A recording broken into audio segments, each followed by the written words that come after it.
உயிர்த்த கிறிஸ்துவின் ஆசீர்வாதம் உங்கள் மேல் இறங்குவதாக. உயிர்த்த ஆண்டவராய் இயேசுவினுடைய பிரகாசம், பிரசன்னம் உங்களுடைய ஆத்துமாவை உயிர்த்தலை வைப்பதாக. உயிர்த்த கர்த்தருடைய ஆவியானவர் உங்களை மறுரூபப்படுத்தி தேவனுக்கு நீங்கள் எல்லோரும் சாட்சிகளாய் எழும்பி பிரகாசிக்கும் நாட்களை கர்த்தர் கொண்டு வருவராக. ரோமர் 4ஆம் அதிகாரம் 25வது வசனத்தை பாருங்கள்.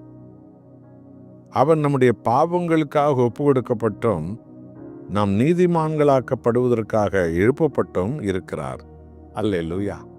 ஆமென். அன்பானவர்களே, உலகத்தின் பாவங்களை சிலுவையிலே சுமந்து தன் ஜீவனை கொடுத்து மனித குலத்தையே மீட்டு கொண்ட ஆண்டவராகிய இயேசு, உலகம் முடியும் மட்டும் சகல நாட்களில் உங்களோடு கூட இருக்கிறேன் என்று வாக்களித்து இன்றைக்கும் அவர் நம்மோடு கூட இருக்கிறார். என்றைக்கும் அவர் நம்மோடு கூட இருப்பார். ஆகவே அவர் இன்றைக்கும் உலகில் ஒவ்வொருவரோடும் கூட இருப்பதின் நோக்கம் என்ன? அவர் மனித குலத்தின் பாவங்களுக்காக அடிக்கப்பட்ட தேவ ஆட்டுக்குட்டி.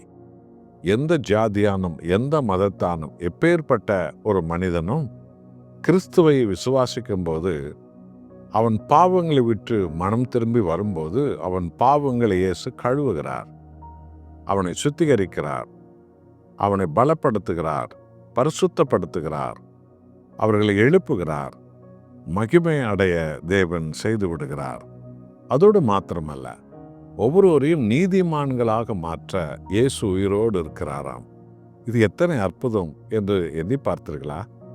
ரோமர் 5ஆம் அதிகாரம் 9ஆம் வசனம் சொல்கிறது, இயேசு கிறிஸ்து ரத்தம் நம்ம எல்லாரும் நீதிமானாய் மாற்றுகிறது என்று சொல்லி. ஆக அன்பானவர்களே, இன்றைக்கும் எப்பேற்பட்ட பாவியும் எத்தனை பெரிய சாத்தான் பிடியில் இருக்கிறவர்களும் எப்பேற்பட்ட துரோகிகளும் சத்துருக்களும் தன் பாவ அக்கிரமங்களை விட்டு அவர்கள் மனம் திரும்பி கிறிஸ்துவண்டை வரும்போது, துன்மார்க்கமான வழிகளை விட்டு அவர்கள் கிறிஸ்து இயேசுவண்டை வரும்போது, அவர்கள் பாவங்களை மன்னித்து கல்வாரியில் இயேசுவின் விழாவிலிருந்து வடிகிற ரத்தம் வடிந்து கொண்டே இருக்கிறது அல்லவா? அது இன்றைய வரைக்கும், உலகம் முடியும் வரைக்கும் அந்த ரத்தம் வடிந்து கொண்டே இருக்கும். மனம் திரும்புகிற ஒவ்வொரு மேலும் இயேசுவின் ரத்தம் இன்றைக்கும் தெளிக்கப்படும். யார் மேல் இயேசு ரத்தம் தெளிக்கப்பட்டதோ அவர்கள் மேல் பரிசுத்த ஆவி இறங்கி வருவார். அவர்களை தேவன் நீதிமானாய் மாற்றுகிறார். இதற்கு உதாரணம் இதோ என்னுடைய ஊழியக்காரனான என் வாழ்க்கையை பாருங்க.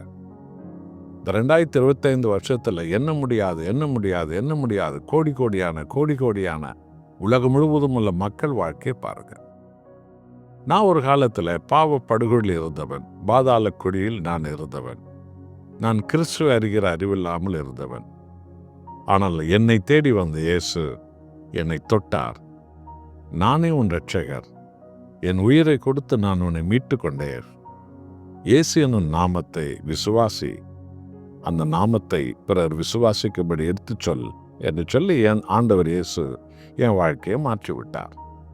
இந்த ஊழியத்தில் இந்த 46 ஆண்டுகளாக திருத்தருவாய் வீதி வீதியாய் சபைகள் தோறும் உலகம் எங்கும், குறிப்பாக கத்தோலிக்க கிறிஸ்தவர்கள் மத்தியில் 40 வருஷங்களுக்கு மேலாக உலகமெங்கும் தமிழ் கத்தோலிக் கிறிஸ்தவ மத்தியில் இயேசுவே மெய்யான தேவன், இயேசு ஒருவரே பரலோகத்தின் வழி, இயேசு ஒருவரே உன்னுடைய இரட்சகர் என்று சொல்லி அறிவித்து லட்சமான கத்தோலிக்கர்கள் கையிலே பரிசுத்த வேதத்தை எடுக்கும்படி தேவன் செய்திருக்கிறார். இது எல்லா புகழும் தேவனுக்கே உரித்தாகுக, எல்லா மகிமும் அவருக்கே உரித்தாகுக. நானே ஒரு காலத்தில் இருளில் இருந்தவன், பாதாள குழியில் இருந்தவன். என்னை தேடி இயேசு வந்தார். அவருடைய இரத்தத்தால் என்னை கழுவினார், அவருடைய ஆவியால் என்னை கழுவினார். என்னை ஆண்டவர் நீதிமானின் வழிகளிலே நடத்துகிறார். என் மனைவி பிள்ளைகள், இது போன்ற எங்கள் ஊழியத்தில் லட்சமான மக்கள் இன்றைய வரைக்கும் இயேசு கிறிஸ்துவை இரட்சகராக ஏற்றுக்கொள்கிறார்கள். இது போன்ற லட்சமான மிஷனரிகளை, லட்சமான ஊழியக்காரர்களை, லட்சமான பரிசுத்தவான்கள், பரிசுத்தவதிகளை, பாதிரிமார்கள், போதகமார்களை இன்றைக்கும் கர்த்தர் நீதிமான்களாய் மாற்றி அவர்கள் வழியாக பல ஆயிரமான பாவிகளை நீதிமான்களாய் இயேசு மாற்றுகிறார். எத்தனை மகிமை என்று கவனித்து பார்த்தீர்களா? கர்த்தர் நீதிமானாய் மாற்றவே, நம்ம எல்லாம் மாற்றி அமைக்கவே உயிரோடு இருக்கிறார். நாம் நீதிமான்களாய் மாறுவதோடு மாத்திரமல்ல, நம் வழியாக பல ஆயிரமான மக்களுக்கு இயேசுவின் நற்செய்தி அறிவித்து பாவத்தை விட்டு அவர்கள் இயேசுவண்டை வந்து சேரும்படி, அவர்களே நீதிமான்களாய், நீதிமானின் சந்ததிகளாய் மாற்றும்படி நாம் உழைப்போமா, ஜெபிப்போமா, நாம் மன்றாடுவோம். அன்புள்ள ஆண்டவரே, துரோகிகளும் சண்டாளர்களும் நன்றி கெட்டவர்களும் அறிகிற அறிவில்லாத காட்டி கொடுத்தவர்களுமாய் நாங்கள் எங்கள் பாவத்தால் ஒரு காலத்தில் வாழ்ந்தோம். பாதாள குழியில் என்னை தேடி வந்தீரே, சிலுவையில் சிந்திய இரத்தத்தால் என்னை கழுவினீரே, என் உயிரை கொடுத்து உன்னை மீட்டுக்கொண்டே. நீ என்னுடையவன். இயேசு எனும் நாமத்தை நீ விசுவாசி, பிறருக்கு அதை அறிவி என்று அழைத்தீரே. உன் இரத்தத்தால் எங்களை நீதிமான்களாய் மாற்றுகிறவரே, எங்கள் வழியாக பல லட்சமான மக்களை நீதிமான்களாய் மாற்றினீரே. நமக்கு கோடி கோடி நன்றி.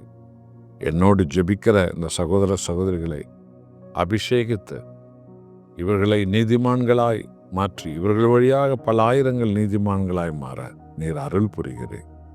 ஆகவே நீர் உயிரோடு இருக்கிறீர். இயேசுவின் நாமத்தில் பிதாவே, ஆமென்.